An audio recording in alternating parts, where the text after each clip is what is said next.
Hello, I'm Dr. Beth Colby from Talk Mental Health. I'm a psychiatrist in London. The final report of the Cass review was published on the 10th of April 2024.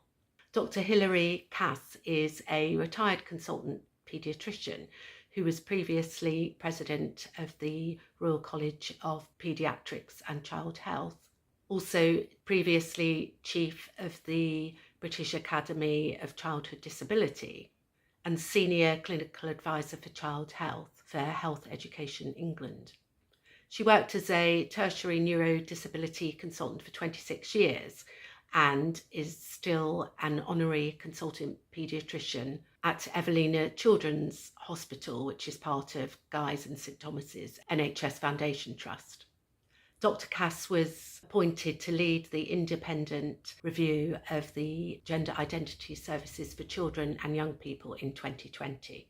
Dr. Cass said on Radio 4's Today programme that, and I quote, "What's unfortunately happened for these young people is that because of the toxicity of the debate, they've often been bypassed by local services who have been really nervous about seeing them.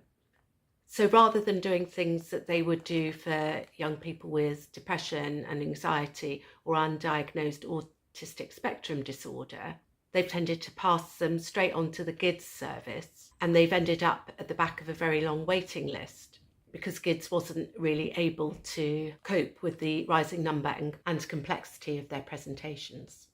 GIDS stands for Gender Identity Development Service.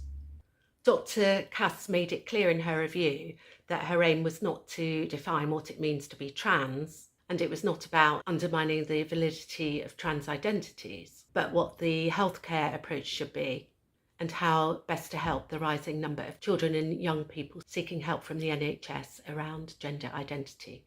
The review said that gender medicine is based on a very shaky foundation and that the University of York were commissioned to look at the current evidence around medical interventions. 50 studies into puberty blockers were looked at, and the conclusion was that there was a lack of high quality research in assessing their use in adolescents with gender dysphoria, and that no conclusions could be made on the impact on the gender dysphoria or the mental or psychosocial health or cognitive development. The report also stated that height and bone growth may be compromised during treatment. Whilst the rationale for using puberty blockers remains unclear, the clearest indication is that they can help biological males to look less male in adult life by preventing the irreversible changes of male puberty.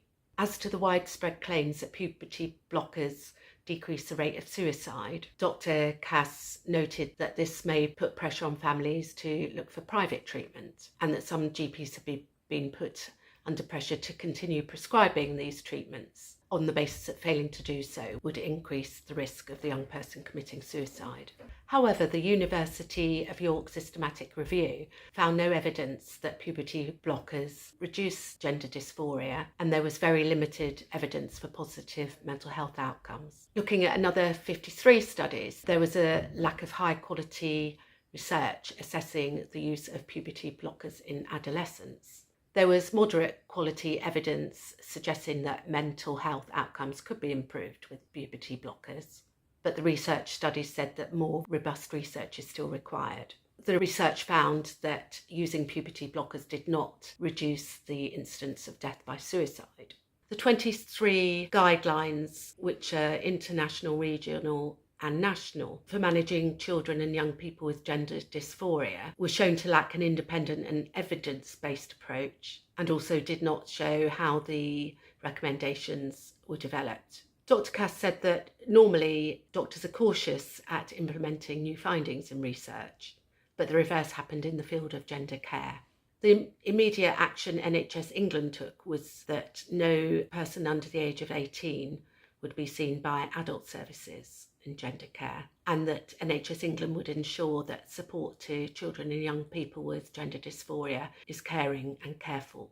The review confirmed a fundamental shift in treatment, moving away from a medicalised approach to a more holistic one that considered other aspects of the child or adolescent's life, as well as gender identity, including traumatic or adverse experiences, sexual orientation, mental health, and their well-being at school. Thank you for listening. Bye for now.